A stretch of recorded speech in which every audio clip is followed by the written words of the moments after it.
사랑하는 성도 여러분, 오늘도 함께 예배드리시는 여러분들의 심령 위에, 여러분들의 가정 위에 우리 하나님의 놀라우신 사랑과 은혜와 평강과 축복이 충만히 넘치시기를 간절히 주님의 이름으로 축원드립니다. 여러분, 지난 시간까지 우리는 축복의 원칙, 축복의 3대 원칙과 또 3단계 축복에 대하여 함께 은혜를 나눠보았습니다. 여러분 기억하시죠? 축복의 3대 원칙 무엇입니까? 만남의 원칙, 드림의 원칙, 믿음의 원칙, 이 세 가지 기억하시고요. 그 다음에 우리가 3단계 축복에 대해서 말씀을 나눴습니다.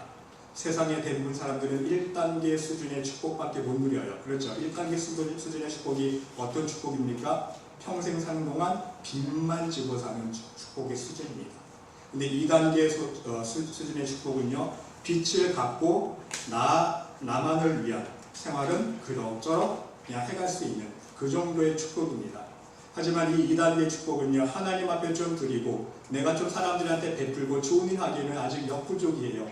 내가 그렇게 하나님 앞에 드리기 위해서는요, 내 허리띠를 졸라매고 내가 한 달 동안 죽만 뿌려 먹을 요량하고 내가 아끼고 아껴야 좋은 일도 할 수 있고 하나님 앞에 드릴 수 있는 정도의 수준입니다. 하지만 우리 하나님의 자녀들은 어떤 수준까지 축복을 받아야 됩니까? 3단계 이왕이면 하나님께 축복받을 때 이왕이면 3단계 수준의 축복까지 받을 수 있어야 된다고 말씀을 드렸습니다. 3단계 축복의 수준은 어떤 축복이죠? 하나님 앞에 풍성히 드리고 나도 쪼들리지 않고 넉넉히 먹고 살 수 있는 수준. 그게 바로 하나님께서 우리에게 주시고자 하는 축복인데 우리가 그 축복을 받아들이지 못하는 거예요. 영적인 이유가 있다고 말씀드렸습니다. 자, 그러면요, 우리는 여러분 앞으로 3주에 거쳐서 축복의 10계명에 대해서 함께 은혜를 나눠보면서 우리가 하나님의 축복을 이 땅 위에서 열매 맺으며 살기 위해서 우리는 과연 어떤 실천들과 어떤 노력들을 해야 하는가, 좀 더 구체적이고 세부적으로 함께 은혜를 나눠보고자 합니다.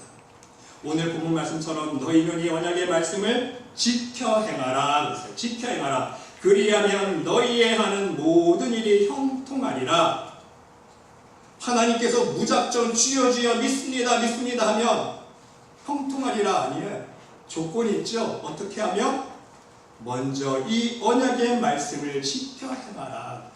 하나님의 말씀을 지켜 행하면, 다시 말씀드리면 하나님 말씀대로 순종하는 삶을 살면 너희의 하는 모든 일이 형통하리라 말씀하고 있는 거예요. 여러분, 여기서 우리가 오해하지 말아야 될 부분들은요, 하나님의 말씀을 지켜 행하는 것은요, 단지 행위적인 믿음이 아니에요. 사도 바울이 율법주의에 책망했던 행위적인 믿음이 아니라 하나님이 진정 원하시는, 바로 하나님께 대한 온전한 믿음을 품고 하나님께 대한 사랑의 마음을 품고 하나님 말씀대로 순종하는 삶을 사는 삶, 그것이 바로 하나님 말씀대로 지켜 행하는, 하나님이 원하시는 뜻이라는 말씀인 것입니다. 그러면 여러분, 과연 어떻게 하나님의 말씀을 지켜 행하는 것이 축복의 길인지 함께 은혜를 나눠보고자 합니다. 네, 여러분, 우리가 축복의 10계명에 대해서 함께 은혜를 나누기 앞서서 먼저 한 가지 우리가 먼저 깨닫고 넘어가야 할 부분이 있습니다. 그것이 무엇이냐면, 이 땅 위에 축복의 통로는 단 한 가지밖에 없는가라는 질문입니다. 무슨 뜻이냐면, 이 땅 위의 축복은 하나님만을 통해서만 얻을 수 있는가라는 질문입니다. 여러분, 이 질문에 대한 오해를 하지 않기 위해서, 이 질문에 대한 답을 얻기 위해서 먼저 설명을 해드립니다. 여러분, 분명히 아셔야 됩니다. 우리 하나님은요, 하늘의 영적인 축복과 이 땅 위의 축복 두 가지를 허락해 주시는 거예요. 할렐루야. 하나님의 축복은요, 두 가지 온전한 축복입니다. 하늘의 영생의 축복뿐만 아니라 이 땅의 축복까지 우리에게 주시기를 원하세요. 그런데 차이점이 있어요. 하늘의 축복, 영적인 축복, 영생의 축복은요, 반드시 하나님만 주실 수 있다는 사실입니다. 하나님만을 통해서 얻을 수 있는 거예요. 그런데 이 땅의 축복은요, 어둠도 사단도 축복 줄 수 있습니다. 어둠의 힘으로 많은 재물을 얻을 수 있고요, 어둠의 힘으로도 많은 권력과 명예를 얻을 수 있고요, 병도 고칠 수가 있습니다. 여러분, 사단이 예수님을 시험할 때에 세 번째 시험이 무엇이었습니까? 천하만국과 그 영광을 보여주면서 나에게 절하라. 나에게 절하면 뭘 주겠다고요? 이 모든 걸 너에게 주겠다고 했어요. 이 천하 만국과 그 영광을 너에게 주겠다고 그랬어요. 사단이 예수님과 같이 딜을 합니다. 무슨 뜻입니까? 이 세상은요, 사단이 공중 권세를 잡고 있다는 거예요. 어둠이 장악하는 세상입니다. 이해하시겠어요? 그렇기 때문에 사단도 이 땅 위에서 축복을 줄 수 있다는 사실입니다. 사단도 이 땅에서는 이적과 표적을 보여줄 수 있다는 사실입니다. 그래서 여러분, 우상을 섬겨도 이 땅 위에 축복을 받는 사람들이 있습니다. 그렇지 않아요? 절에 가서 열심히 빌면요, 이 땅의 축복을 받을 수 있어요. 문제 해결을 받을 수 있어요. 이해가 되시죠? 꼭 우리 하나님 아니라 기타 이방 다른 우상을 섬겨도요, 이 땅의 축복을 받는 이유가 우상도 사단도 이 세상에 축복을 줄 수 있는 권세가 있기 때문이라는 거예요. 예수님 하신 말씀처럼 마태복음 24장 24절 말씀처럼 거짓 그리스도들과 거짓 선지자들이 일어나 큰 표적과 기사를 보이어 할 수만 있으면 택하신 자들도 미혹하게 하리라. 그러나 여러분, 사단을 통해서는 우상의 힘으로는요, 영생의 축복은 결코 얻을 수 없다는 사실을 명심할 수 있으시길 바랍니다. 어둠은요, 우상은요, 이 땅의 축복은 줄 수 있지만 절대로 하늘의 축복은 줄 수 없어요. 근데 중요한 사실은 무엇입니까? 이 세상의 축복을 믿기 삼는 거예요. 이 세상의 축복을 믿기 삼아서 영원한 하늘의 축복을 빼앗기 위해서 속이는 것이 바로 사단의 계략인 거예요. 내가 이 세상에 축복 줄게, 사탕 줄게, 너 영생 바라보지 마, 하나님 믿지 마, 하나님 안 믿어도 예수 그리스도를 영접하지 않아도 너 이 땅에서 잘 먹고 잘 수 있어, 내가 축복 줄게, 교회 나가지 마, 하나님 믿지 마. 이해가 되세요? 그래서 많은 우상을 섬기는 사람들이 미혹되는 거예요. 바로 하나님 나라의 영원한 생명은 하나님만이 주실 수 있는 귀한 선물이라는 사실을 우리 믿음의 사람들은요, 명심할 수 있어야 한다는 사실인 것입니다. 또 한 가지 축복의 통로는요, 하나님은 자연 법칙을 통해서, 자연 질서를 통해서 축복을 허락해 주신다는 사실입니다. 예를 들어서 하나님 모르는 사람들도요, 이 세상에서 성실하게 살아가면, 근면하게 살아가면 축복은 어디 정도 얻을 수 있습니다. 이것이 바로 하나님의 자연 법칙이에요. 하나님은 모르지만 남을 위해서 많이 베풀면서 사는 사람, 좋은 일 많이 하는 사람, 성실하게 근면하게 근건절약하면서 살아가는 사람들, 이러한 사람들에게 하나님은요, 이 땅 위에 축복을 허락해 주신다는 사실입니다. 이 땅의 축복은 누리면서 살도록 이 세상을 운행하시는 것이 하나님께서 지으신 자연 법칙이기 때문인 것입니다. 말씀 그대로 수고하고 땀을 흘린 대가를 하나님이 허락해 주시는 거예요. 공평하신 하나님이시죠. 하나님 몰라도 수고하고 땀 흘린 만큼 대가 얻게 해주시는 거예요. 그러나 구원은 별개예요. 이해가 되시죠? 구원받는 건 별개입니다. 반드시 구원은 예수 그리스도를 통해서만 얻을 수 있는 영적인 축복이라는 사실을 명심할 수 있으시기를 바랍니다. 또한 성도 여러분, 우리는 더 중요한 또 하나의 영적인 문제를 깨달을 수 있어야 합니다. 그것은 무엇이냐면요, 아무리 열심히 해도, 아무리 성실하게 살아가도, 아무리 근면하게 살고 또 많은 구제와 선행을 하며 살아간다 할지라도 맨날 안 되고 망하는 사람들이 있다는 사실이에요. 이게 문제입니다. 여러분, 그 주위에 그런 사람들 보지 않아요? 많이 있죠. 이게 큰 시청이에요. 이 문제를 해결 못하니까 교회에 나오는 사람들이, 많은 사람들이 시험에 빠지는 거예요. 교회에 나와도 열심히 해. 이 사람은 인간적인 보기에도 너무 착한 사람이야. 너무 성실하게 살아가. 그런데 왜 이유 없이 하는 것마다 안 될까? 그렇죠? 그러니까 시험 드는 거예요, 교회에서. 여러분, 우리는 주위에서 그런 사람들을 너무나도 쉽게 찾아볼 수가 있습니다. 저 사람은 정말 성실한 사람인데, 정말 정직한 사람인데, 정말 열심히 노력하는 사람인데 왜 하는 것마다 저렇게 되는 것이 없을까? 여러분, 그 이유가 무엇이라고 생각하십니까? 그 이유는요, 세상적으로 말씀드리면 운이 없고 안 되는 사람이기 때문입니다. 다시 말씀드리면 하나님 앞에, 영적으로 말씀드리면 하나님 앞에 무엇인가 막힌담이 있는 사람이라는 거예요. 신앙적으로 볼 때는요, 하나님과의 막힌담 때문에 그 사람의 삶의 주위에 축복의 기운이 아니라 사망의 기운이 사로잡고 있는 사람이라는 사실인 거예요. 안 되는 기운, 망하는 기운, 세상에서 말씀드리면 재수 없는 사람, 그래서 하는 것마다 안 되는 사람이 되어버린 거예요. 그러니까 이러한 이유 때문에 자신은 열심히 노력하지만 성실하게 살아가려고 노력하지만 하는 것마다 좋은 열매를 맺지 못하는 사람들이 있다는 사실입니다. 첫 번째는요, 본인 스스로가 하나님과 막힌 담이 있어서 하는 것마다 안 되는 사람이 있어요. 두 번째는요, 반대로 생각하는 사람 두 분은요, 이 사람과 만나는 사람 어떨까요? 제가 그랬잖아요. 만남의 축복이 중요하다고. 안 되는 사람을 만나면요, 그 사람까지 영향 끼치잖아요. 역으로 생각하면요, 어떤 사람은요, 안 되는 사람을 만나서 나까지 안 되는 영향을 받는 사람들이 있습니다. 그것이 문제예요. 그래서 세상에서 여러분들 믿거나 말거나 여러분들 정말 들을 게 있는 자는 들으시기 바랍니다. 세상에서 어떤 사람은요, 자기가 들어가는 회사마다 그 회사가 문 닫게 하는 사람이 있어요. 너무나도 영향이 안 되는 영역이 세기 때문에 그 사람이 주식해서 들어가는 회사마다 문 닫는 사람이 있어요. 안 되는 거예요. 여러분, 세상 사람들이 그래서 지혜롭습니다. 하나님 믿는 사람보다 더 지혜로워. 왜 그런지 아세요? 면접 볼 때 관상 보잖아요. 그렇죠? 왜 그럴까? 미신 아니에요. 사람 하나 잘못 쓰면 회사가 망하기 때문에. 그렇죠? 제가 말씀드렸잖아요. 잘 되는 사람이 일을 해야 잘 되는 거예요. 안 되는 사람한테 똑같은 일 맡기면 안 되는 거예요, 여러분. 사람이 중요하다고 말씀드리지 않았습니까? 바로 그런 원리예요. 세상 사람들은요, 그 원리를 알기 때문에 하나님의 은혜가 아닌 세상 방법을 해결하기 위해서 면접 볼 때 관상 보는 사람들이 놓고 관상 보는 거예요. 이 사람 축복의 사람인가 안 되는 사람인가. 왜? 안 된 사람 뽑으면 회사에 플러스에게 마이너스가 있어요. 마이너스예요. 그래서 여러분, 교회도 중요하다는 거예요. 여러 번 강조 말씀드리지만 그래서 교회가 중요한 거예요. 안 되고 망하는 교회 다니면요, 나도 어느새 모르게 하는 것마다 안 되는 거예요. 근데 축복의 교회 다니면요, 나도 모르게 그 축복의 흐름에 나도 왔다 갔다 하니까 하나님 앞에 내 죄가 씻겨서 정 깨끗하게 되니까 축복이 흘러 넘치게 되는 거예요. 점점. 영적인 이유가 있다는 사실인 것입니다. 사랑하는 성도 여러분, 결국 우리 믿음의 자녀들이 누려야 할 온전한 축복은 무엇입니까? 세상이 주는 축복이 아닙니다. 어둠이 주는 축복이 아닙니다. 인간의 노력으로 얻을 수 있는 축복이 아니라는 거예요.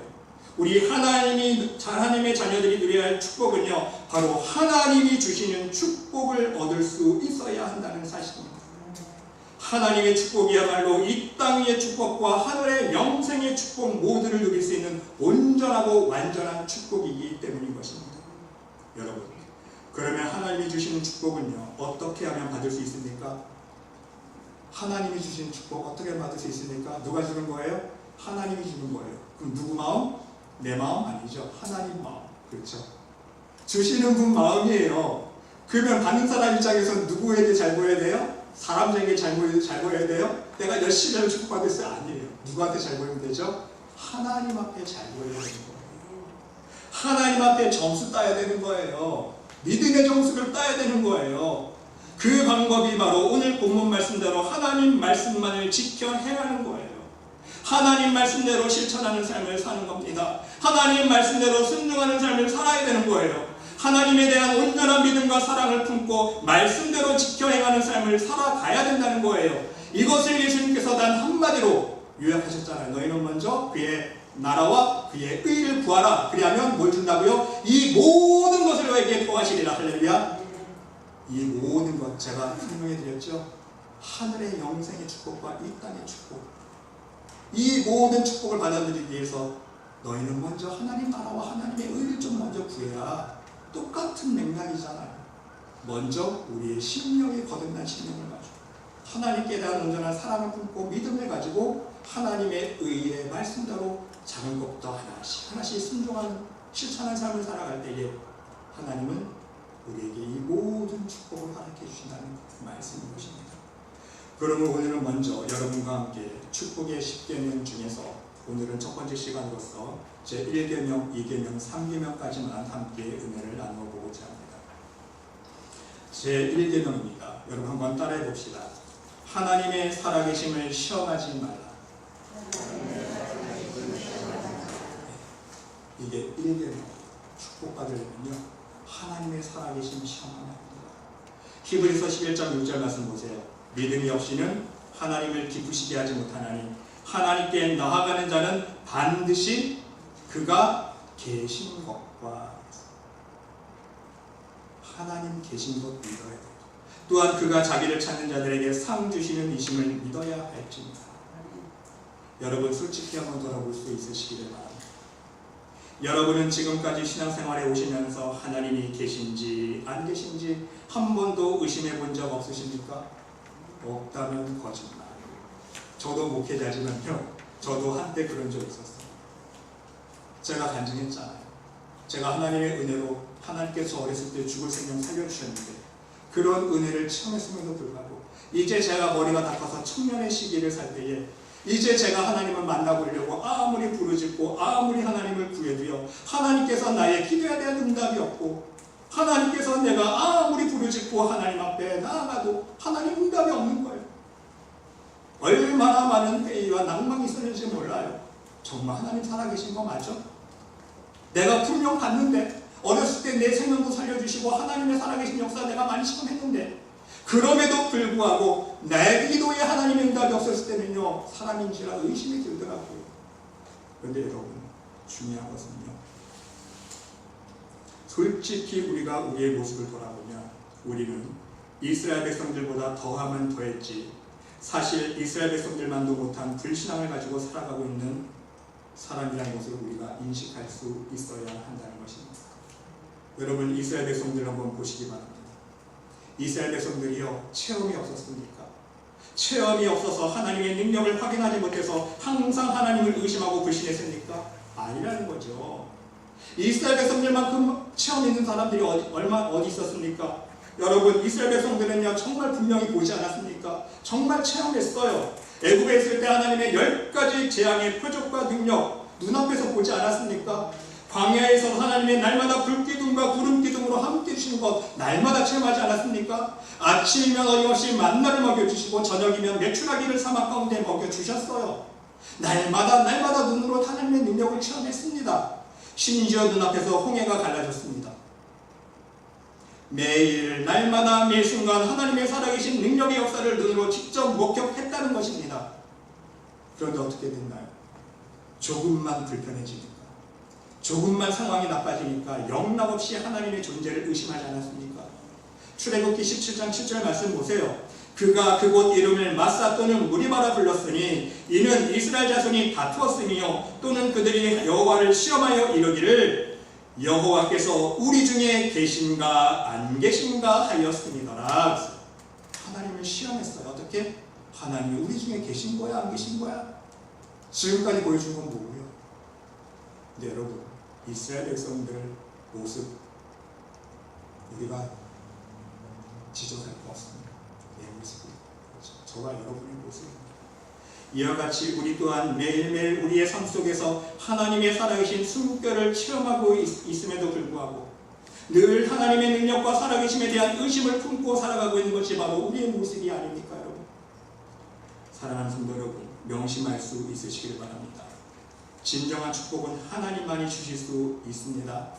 그런데 우리가 마음속에 하나님이 계신가 안 계신가 우리가 항상 의심하고 있다면 하나님 주시려던 축복과 약속하신 응답들을 주시겠냐는 말씀인 것입니다.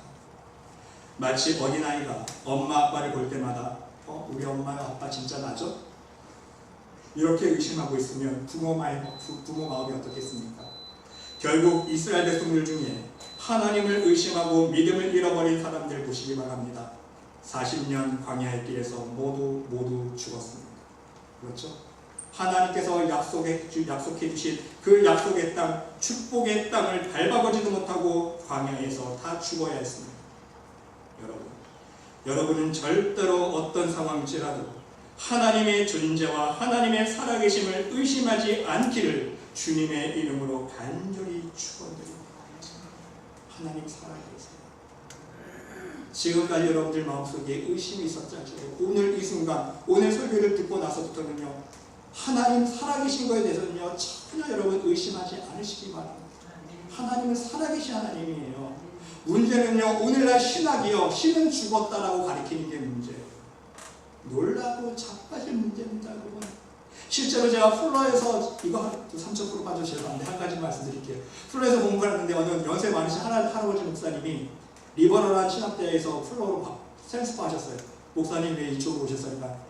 수업을 듣는데 교수님이 어떤 말을 하냐면 학생들, 신학생들 앞에 놓고 여러분 이제 우리 그만 거짓말합시다. 있지도 않은 하나님이 언제까지 있다고 성도들에게 거짓말할 거냐고. 이제 거짓말 그만하자고. 교수가 신학생들 앞에서 그렇게 가르치더래요. 이 목사님이 깜짝 놀라서 나 이 학교 부탄 때려치고 오십니다. 여러분, 요즘에 리버럴한 신학대가 가르치는 게 바로 이런 신학대학 교수들 자체가 하나님을 인정하지 않아요. 이미 하나님은 없는 거예요. 죽은 거예요. 그런 상태에서 신학 공부를 가르치니 그 밑에서 배운 신학생들이 졸업하고 나서 목회를 할 때 무슨 목회를 하겠냐, 무슨 설교를 하고 무슨 생명을 살리는 일을 복음을 증거하겠냐, 말이 안 된다는 것이죠. 여러분, 하나님 살아계세요. 할렐루야. 하나님 죽지 않으셨습니다. 하나님 오늘도 살아 역사하셔서 우리의 삶 가운데 함께하고 계신 살아계신 하나님을 여러분 믿으시기 바랍니다. 하나님 살아계세요. 이것만큼은 우리가 절대로 흔들리면 안 된다는 사실입니다. 제2계명입니다. 하나님은 내 편임을 항상 되새길 수 있어야. 한번 따라해보세요. 하나님은 내 편입니다. 여러분 시편 118편 6절에서 7절 말씀해 보면 여호와는 내 편이시라. 여호와는 내 편이시라. 내가 두려워하지 아니하리니 사람이 내게 어찌할까. 사람 두려워하지 말라는 거예요. 사람 신경 쓰지 말라는 거예요. 하나님 내 편이면 끝나는 거잖아요. 내가 두려워하지 아니하리니 사람이 내게 어찌할까. 하나님께서 내 편이 되사 나를 돕는 자들 중에 계시니 그러므로 나를 미워하는 자들에게 보응하시는 것을 내가 보리로다. 할렐루야 아닙니까? 여러분, 하나님께서 예비하신 축복의 길로 나아가고자 할 때 우리의 앞길은 순탄하지만은 않습니다. 어려움이 있어요. 고통이 따릅니다. 항상 시험이 따르고요. 방해 세력이 있습니다. 왜인 줄 아세요? 사단이 가장 싫어하는 길을 선택했기 때문인 거예요. 사단이 가장 싫어하는 길을 선택했기 때문에. 사단의 계략은요, 할 수만 있으면 한 명을라도 시험에 빠뜨려서 지옥으로 데려가는 게 사단의 계략이잖아요. 근데 우리가 천국길, 하나님의 생명의 길로, 축복의 길로 나아가고자 할 때 항상 사단의 방해 세력이 있다는 것입니다. 그래서 어둠은요, 우리의 가장 연약한 부분을 통해서 항상 호시탐탐 쓰러뜨리려고 달려든다는 사실입니다. 그 대표적이고 가장 보편적인 시험이 무엇인지 아십니까? 바로 인간 시험입니다.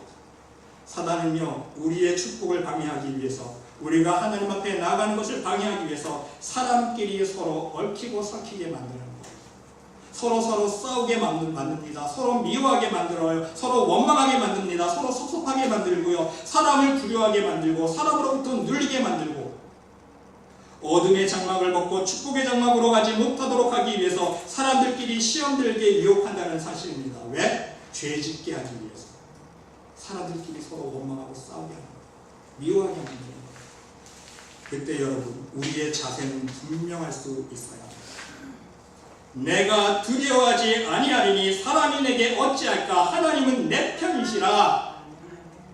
여러분, 사람을 생각하지 말고 사람을 두려워하지 말고 하나님만을 바라보라는 뜻인 것입니다. 사람이 나를 찌르건 말건, 사람이 나를 괴롭게 하건 말건, 저 사람이 나를 미워하건 말건, 저 사람이 나를 비방하건 말건, 나와 내 친구 사이를 이간질하건 말건, 하나님은 내 편이시기 때문에 사람 때문에 시험 들지 말라는 거예요. 예수님께서도 말씀하셨죠. 원수가 누구라고요? 집안 식구가 원수니라. 집안 식구들끼리 얽히고 싸워서 서로 원망하게 만들고 미워하게 만들잖아요. 더 한 가지 더 나가면 한 교회 성도가 원수니라. 가장 많이 싸우는 게 누구예요? 세상 사람들이 아니잖아요. 같이 하나님 믿기 위해서 한 교회에 모인 성도들끼리 싸우고 다투고 지지고 뽑고, 이게 오늘날 교회 현실 아닙니까? 다른 데 원수 있는 게 아니에요. 내 옆에 있는 옆자리 안에서 하나님 원수인 여러분, 내가 바로 서기만 하면 누구 앞에? 하나님 앞에. 내가 하나님 앞에 바로 서기만 하면, 내가 하나님 앞에 온전한 믿음 위에 서기만 하면, 내가 하나님만을 의지하고 하나님 기뻐하시는 사람이 되어지면 하나님은 누구 편? 내 편. 조건이 있는 거예요. 내가 아무것도 안 하고 있는 게 내 편 아니에요.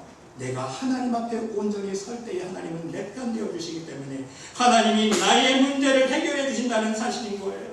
하나님이 나의 인생의 앞뒤에 놓인 가시와 엉겅퀴를 제거해 주신다는 사실입니다. 하나님이 나를 방해하는 사람들을 다스려 주십니다. 하나님이 사단의 영적인 공격에서부터 나의 방패가 되어 주신다는 말씀인 것입니다. 그러기에 우리는 항상 사람을 바라보지 말고 하나님만 바라볼 수 있어야 한다는 말씀인 것입니다. 그래야 진정한 축복의 길을 걸어갈 수 있기 때문입니다. 여러분, 기찻길 옆에서 개가 짖는다고 기차가 멈췄습니까? 생각해 보세요. 기찻길에 기차가 달리고 있는데 개가 멍멍멍 짖는다고 달리던 기차가 멈춰서요? 기차는 멈춰서지 않습니다. 그렇죠, 여러분? 옆 사람이 찌른다고, 옆 사람이 시비 건다고, 옆 사람이 짖어댄다고 하나님께 달려가는 여러분들의 믿음의 길, 축복의 길을 멈춰서지 않기를 바랍니다. 이해가 되시죠? 하나님만 바라보고 우리는 무조건 고해요. 외쳐봅니다. 가야 돼요. 개야 짖어라 나는 간다. 옆 사람이 아무리 나가 축복에 가는 길을 방해하기 위해서 나를 찌르고 나를 시험하고 나를 욕하고 나를 원망하고 미워할지라도 마음대로 해라. 사람 바라보지 말라는 거예요. 하나님만 바라보고 우리는 짖지. 개야 짖어라 나는 간다. 나는 축복의 길을 멈추지 않고 갈 것이다. 이러한 여러분 믿음을 명심하고 또 다짐할 수 있으시기를 바랍니다. 옆 사람이 짖는다고 멈춰서면 누구 손에? 나만 손에. 그렇죠? 하나님 앞에 축복의 길 가는 거 내가 걸어가는 거예요. 옆 사람이 짖는다고 멈춰서도 같이 싸우면 나만 손인 거예요. 옆 사람이 짖던 말던 나는 짖지 않는 거예요. 하나님이 다스려 주세요. 할렐루야. 그게 뭐예요? 내가 싸우니까 하나님이 개입하는 거 아니에요. 그렇죠? 나도 똑같은 사람들이 하나님 개입 안 하세요. 나도 똑같이 미워하고 다투고 싸워보세요. 하나님 개입 안 하세요. 하지만 나는 하나님만 바라보고 하나님 내 마음 아시죠? 다스려 주세요. 내 꼴을 주세요. 하나님이 다스려 주시는 거예요. 여러분, 하나님은 내 편이십니다. 그래서 하나님만 생각하며 가겠습니다. 옆에서 짖던 말던 못살게 굴건 말건 나를 모함하건 비방하건 말건 오직 하나님 앞에서 진실한 믿음으로 서겠습니다. 남 탓하지 않겠습니다. 남 원망하지 않겠습니다. 미워하지 않겠습니다. 이러한 믿음의 고백으로 승리할 수 있는 여러분 모두가 될 수 있으시기를 간절히 주님의 이름으로 축원드립니다. 제 3계명입니다. 하나님의 테스트에 통과하라.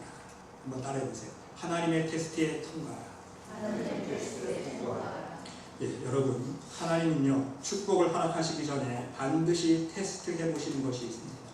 바로 순종입니다. 왜입니까? 에덴 동산의 축복 무엇 때문에 잃어버렸습니까? 불순종 아닙니까? 아담과 하와가 불순종으로 인해서 하나님의 축복을 인간의 발로 차버린 거예요. 하나님께서 차려주신 밥상, 축복의 밥상을요 안 먹겠다고 발로 뻥 차버렸어요. 불순종으로. 그래서 하나님은요 그 이후로 하나님의 축복을 허락하시기 전에는요 한 가지 반드시 테스트해 보시는 것이 있습니다. 그 사람이 가지고 있는 가장 소중하고 중요한 것, 그것을 가지고 테스트하는 거예요. 순종하는지 순종 안 하는지. 온전한 믿음의 열매는 결국 순종이기 때문인 것입니다. 아브라함 보세요. 독자 이삭을 드리라고 테스트하지 않았습니까? 많은 이스라엘 왕들 보세요. 하나님의 말씀에 순종하는지 하나님만을 섬기는지 우상을 섬기는지 항상 테스트해 보셨습니다. 하나님을 더 사랑하는지 자신의 재물과 명예와 아내만을 더 사랑하는지 테스트해 보셨다는 사실입니다. 사랑하는 성도 여러분, 오늘도 하나님은요 저와 여러분을 테스트하고 계십니다. 하나님 말씀에 순종하는지 안 하는지, 하나님을 더 사랑하는지 내가 가진 것을 더 사랑하고 있는지, 내가 하나님을 더 사랑하는지 내 남편을, 내 아내를, 내 가족을, 내 자식을 더 사랑하고 있는지, 내가 하나님으로 인해 기뻐하고 감사하고 있는지, 아니면 세상이 주는 즐거움과 오락으로 인해 더 기뻐하고 감사하는지, 내가 하나님 말씀에 의지하여 그물을 내리는지, 여전히 내 생각과 내 경험을 앞세워 의지하며 그물을 내리는지, 오직 하나님만을 자랑하며 하나님을 최우선으로 앞세우는지, 아니면 내 자랑, 내 공로를 먼저 앞세우는지 하나님은 지켜보고 계시다는 사실입니다. 여러분 신명기 8장 1절로 2절 말씀 보세요. 내가 오늘날 명하는 내 모든 명령을 너희는 지켜 행하라. 그리하면 너희가 살고 번성하고 여호와께서 너희의 열조에 대해 맹세하신 땅에 들어가서 그것을 얻으리라. 내 하나님 여호와께서 이 40년 동안에 너로 광야의 길을 걷게 하신 것을 기억하라. 이는 그 이유는 너를 낮추시며 너를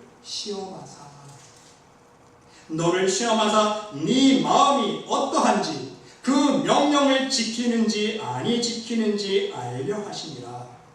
하나님이 왜 시험하신다고요? 하나님의 명령을 지키는지 안 지키는지. 창세기 22장 1절로 2절 똑같지 않습니까? 하나님이 아브라함을 어떻게 하신다고요? 시험하시려고 그랬어요. 테스트해 보시는 거예요. 순종하는지 안 하는지. 그 믿음의 여부를 보시기 위해서. 그를 부르시되 아브라함아 하시니 그가 가로되 내가 여기 있나이다. 여호와께서 가라사대 네 아들 네 사랑하는 독자 이삭을 데리고 모리아 땅으로 가서 내가 너에게 지시하는 한 산 거기서 그를 번제로 드리라. 여러분 이러한 억장이 무너지는 하나님의 말씀이 어디 있습니까? 그럴 수 있을까? 그렇잖아요. 주실 때는 언제고 이제 자식 주실 때는 언제고 주실 자식 또 바치라니 이게 무슨 말이야? 청천벽력과도 같은 말 아닙니까? 그런데 하나님은 그 아브라함의 믿음을 보시기 위해서 여러분 이 말씀처럼 오늘 우리 각 사람 한 사람에게도 하나님의 말씀을 지키는지 아니 지키는지 아시기 위해서 하나님의 시험으로 지켜보고 있다는 사실을 여러분 기억할 수 있으시기를 바랍니다. 여러분 모두 이제는 하나님 보시기에 그래 너는 이제 합격이다 통과다. 아브라함에게 말씀해 주셨처럼 그래 이제야 내가 알겠다. 이제야 네가 나를 경외한 줄 내가 알겠다. 스탑 그만 멈춰라 아브라함아 멈춰라. 그러면서 여호와 이레 하나님으로 인도해 주시지 않습니까? 여러분 이제 모두 하나님 보시기에 그래 이제 너는 합격이다 통과다. 하나님의 마음을 흡족하게 할 수 있는 믿음의 백성들이 될 수 있으시기를 간절히 주님의 이름으로 축원드립니다. 아쉬운 점 한 가지가 있다면요. 우리 모두가 아직 하나님께 순종하지 못하는 하나님의 테스트에 통과하지 못한 많은 허물들을 가지고 있다는 사실입니다. 그러기에 하나님의 축복을 눈앞에 두고서도 하나님의 응답을 이루지 못하고 놓쳐버리는 어리석은 실수를 범하고 있는 것이 바로 우리의 모습이라는 사실인 것입니다. 사랑하는 성도 여러분, 오늘 이 시간 다시 한번 새롭게 다짐할 수 있으시기를 바랍니다. 다시 한번 오늘 말씀을 묵상하시면서 반성할 수 있으시기를 바랍니다. 다시 한번 새롭게 회개하는 심령으로 나아갈 수 있으시기를 바랍니다. 하나님의 축복을 이루지 못하는 첫 번째 우리의 불신앙을 회개할 수 있으시기를 바랍니다. 하나님을 몰랐을 때에 하나님을 인정하지 못했던 나의 죄를 회개할 수 있으시기를 바랍니다. 또한 하나님을 믿고 신앙생활하고 있으면서도 이스라엘 백성들처럼 하나님의 존재와 하나님의 살아계심을 의심했던 어리석은 죄들을 하나님 앞에 회개할 수 있으시기를 바랍니다. 더 나아가서 사람 때문에 하나님만 바라보지 못하고 사람을 나도 똑같이 미워하고 원망하고 섭섭해하고 남을 무시하고 남을 저주했던 나의 연약한 모습을 회개할 수 있으시기를 바랍니다. 이러한 반응들이 하나님의 축복 앞에 나아가는 가장 큰 걸림돌, 가장 큰 방해물인 것을 여러분 깨달을 수 있으시기 바랍니다. 더 나아가서 하나님보다도 세상을, 내가 가진 물질을, 사람을 사랑하고 세상이 주는 즐거움을 더 사랑했던 우리의 부족하고 연약함을 회개할 수 있으시기를 바랍니다. 여러분, 이 시간 여러분 마음속에 새기고 또 새기고 명심할 수 있으시길 바랍니다. 우리 하나님은 살아계십니다. 할렐루야. 우리 하나님은 살아계세요. 하나님은 어제도 오늘도 내일도 살아서 역사하시는 알파와 오메가이심을 여러분 믿으시기 바랍니다. 그리고 두 번째, 하나님은 내 편이십니다. 내가 온전한 믿음으로 나아가는 한 하나님은 반드시 내 편 되어주시는 하늘 아버지라는 사실을 명심할 수 있으시기를 바랍니다. 나도 똑같이 미워하고 시기하고 싫다면 지는 거예요. 죄만 짓는 거예요. 그래서 예수님은 원수까지도 사랑하라 그러잖아요. 이유가 있는 거예요. 우리의 원수된 하나님께서 하나님과 우리 사이에 원수되었다고 했잖아요. 그 원수된 나를 예수 그리스도의 십자가의 보혈로 덮어주시고 사랑해주신 그 하나님의 사랑을 우리가 진정한다면 우리도 똑같이 나를 미워하는 사람 똑같이 미워하면 안 돼요. 하나님 앞에 맡기고 하나님의 사랑으로 덮을 수 있어야 돼요. 그것이 바로 하나님의 뜻이기 때문인 것입니다. 세 번째, 하나님의 테스트에 통과할 수 있는 믿음의 사람들이 될 수 있으시기를 바랍니다. 그래서 오늘도 이 말씀을 지켜 행하는 여러분들의 삶 속에 하나님의 넘치는 사랑과 축복이 함께 하시기를 바랍니다. 우리 여러분 모두 오늘 주신 축복의 3계명, 이 세 가지 계명을 마음속에, 여러분들 마음속에 새기시면서 축복의 계명의 말씀들을 여러분의 마음, 삶 속에 순종과 믿음으로 실천하시면서 하나님의 귀한 축복의 자녀들이 모두 될 수 있으시기를 간절히 주님의 이름으로 축원드립니다. 하나님,